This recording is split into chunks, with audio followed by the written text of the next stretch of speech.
안녕, 민규쌤입니다. 이번 영상은 이제 문화 파트 중단원이 넘어갔어요. 1-2 고대 사회의 종교와 사상이라고 하는 부분 다루겠습니다. 자, 그래서 첫 번째로는 이 과거 선사시대부터 초기 국가가 등장할 때까지 하늘을 숭배하면서 국가가 성장했다라는 내용이야. 당시 정치적 지배자의 권위를 확보하는 것이 과제였는데 이것을 하늘과 연결지어서 하늘로부터 그 권한 권위를 인정받았다라고 하는 모습을 보여줘. 알겠죠? 그래서 첫 번째 이제 하늘과 관련돼서 볼 거고, 두 번째로는 교과서상에는 불교와 도교 풍수지리설이 먼저 나오는데 내용상 유학을 먼저 땡겨서 정리를 하도록 하겠습니다. 자, 첫 번째, 이 부분은요 사실은 우리가 수업 때 나눠주는 프린트의 내용과 크게 다르지는 않다. 사실 이 부분은 단순하게 암기를 해야 되는 부분이고, 시간적 흐름에 따라 쭉 전개되는 것이 아니기 때문에 간략하게 쭉쭉쭉 읽고 넘기겠다라고 하는 것을 미리 밝히는 바입니다. 첫 번째, 국가의 출현과 천신신앙, 교과서론 22쪽에 해당하는 내용입니다. 자, 괄호 1번 선사시대의 원시신앙, 이거 신석기 시대에 원시신앙이 등장했다 이런 거 얘기를 했습니다. 자, 구석기 시대에도 사냥성공, 다산을 기원하는 예술품을 제작했다. 주로 돌 같은 데다가 벽화를 그려서 돌을 깎아서 벽화를 그리는 모습들이 나타나요. 그래서 다산을 기원한다, 사냥성공을 기원한다 이런 내용들이 있고요. 바로 넘어가서 신석기. 농경이 시작되면서 자연에 대한 관심이 고조되었다. 특히 뭐에 관심이 많았냐면 하늘에서 태양을 많이 바라보고 관심을 가지기 시작했다.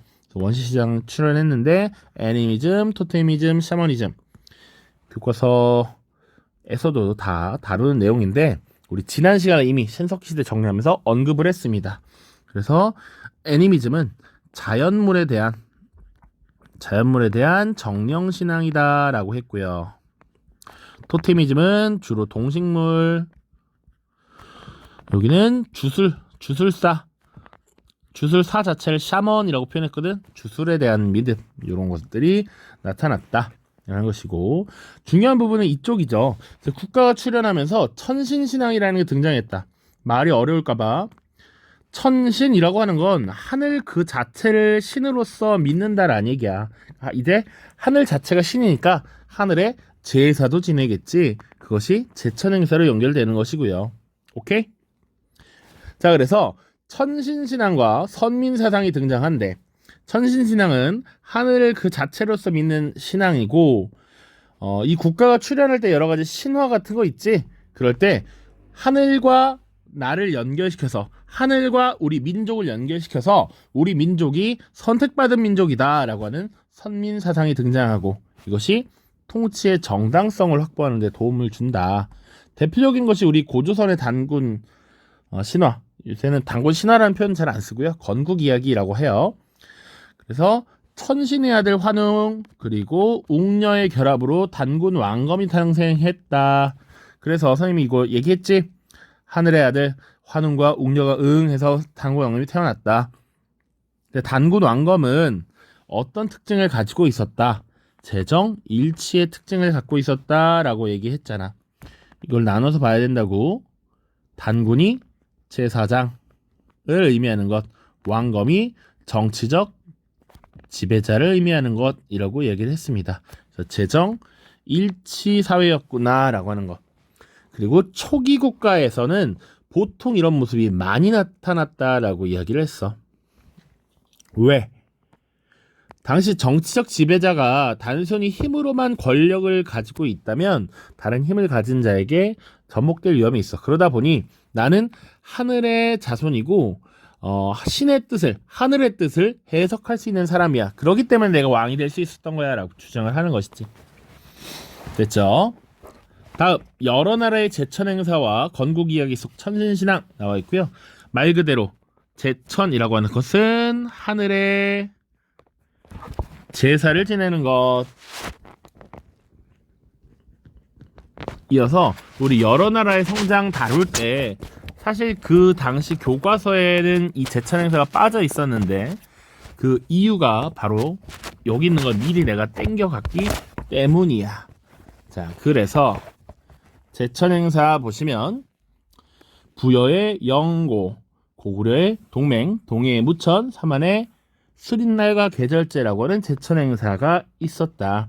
이런 하늘의 제사 지내는 행위를 통해서 공동체의 화합을 도모하고 왕의 권위를 인정받는 모습을 보였다 정도만 보시면 됩니다.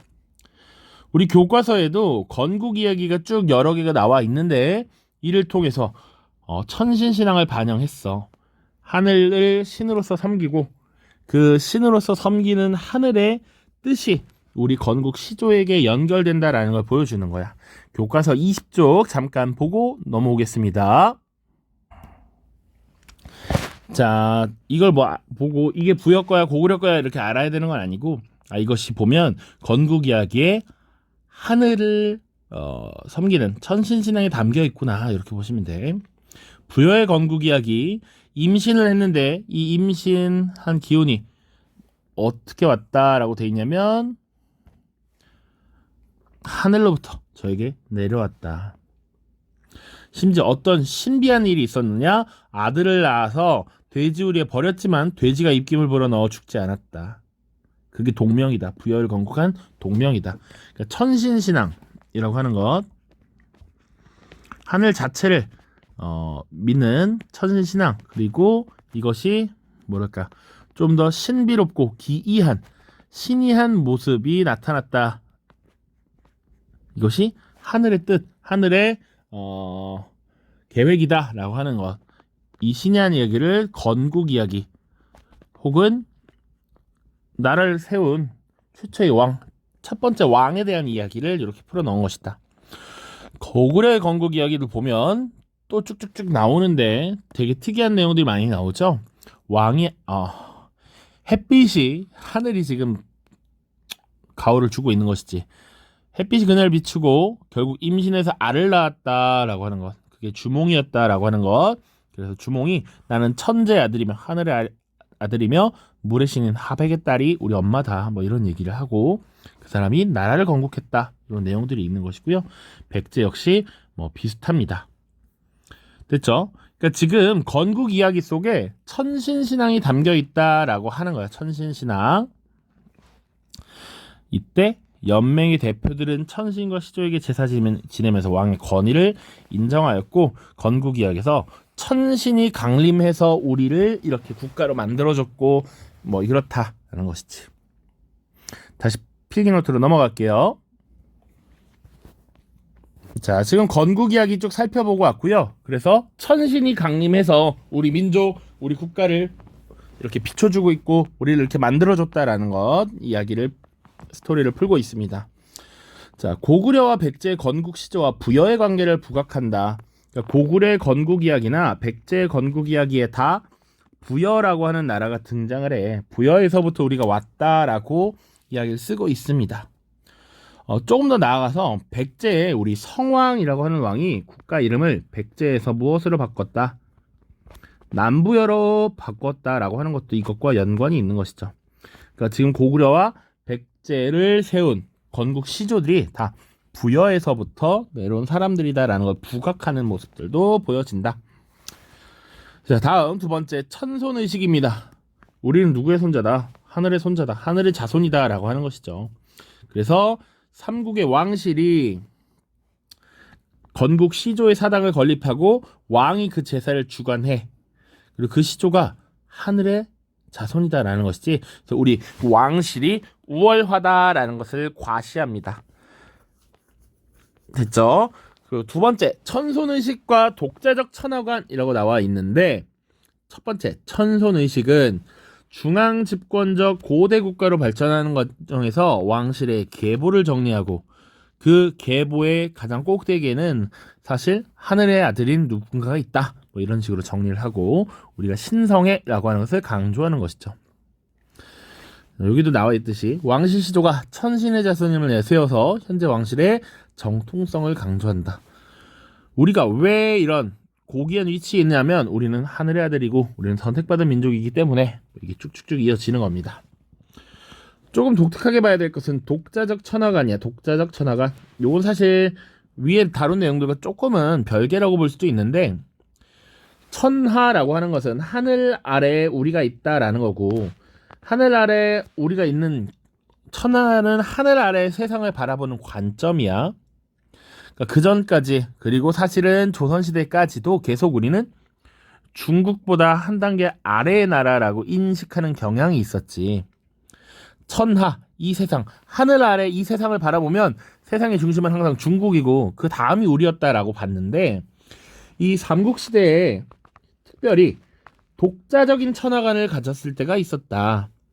그때가 언제냐? 주로 대외적으로 중국과 우리가 대등하다라는 자부심을 가질 때였고, 보통 사실 중국이 혼란스러웠던 시기, 우리가 강력했던 시기, 이때가 등장한다. 대표적인 사례 고구려 때에 나타나고요. 이 고구려는 건국 시조가 천손이다라는 걸 내세웠고, 영토를 가장 넓혔던 광개토 대왕이 그 후손임을 강조를 했습니다. 광개토 대왕 릉비 같은 자료에서 그런 것들이 나타나고요. 광개토 대왕 혹은 광개토 태왕이라는 표현, 태왕이라고 하는 좀 더 상징적인 표현은 원래 중국의 왕들, 황제들에게 쓰는 표현이었는데 이때 우리도 이런 표현을 사용하였다. 그리고 연호라고 하는 것은 연도를 세는 호칭입니다. 그러니까 지금처럼 2022년 이런 개념이 당시 없었단 말이야. 그래서 연호라고 하는 걸 사용해. 그러니까 중국의 어떤 황제가 즉위하면 내가 사용할 영혼호는 XX야. 그러면 만약에 그 해가 오늘날 따져봤을 때 약 300년이었어. 300년을 XX1년이라고 표현하는 겁니다. 그러면 301년은 XX2년 이렇게 하는 거야. 근데 이런 세상의 중심 연도를 세는 호칭은 보통 중국의 것을 빌려서 사용했는데, 독자적으로 연호를 사용했다는 것, 요것은 꽤나 의미가 있다. 독자적 연호 사용, 독자적 천하관을 보여주는 사례이다 라고 하는 것 보시면 돼. 연호를 사용했다라고 하는 것이 꽤나 큰 의미를 가지는 게 이런 이유입니다. 보통은 중국의 것을 빌려 쓰는 경우가 많은데 우리가 독자적으로 연호를 쓴다는 건 그만큼 우리 세력이 강해졌구나. 사실 신라 법흥왕 때도 건원이라는 연호를 사용했다, 이런 기록이 있고요. 발해에서도 연호를 사용했다라고 했잖아. 그치?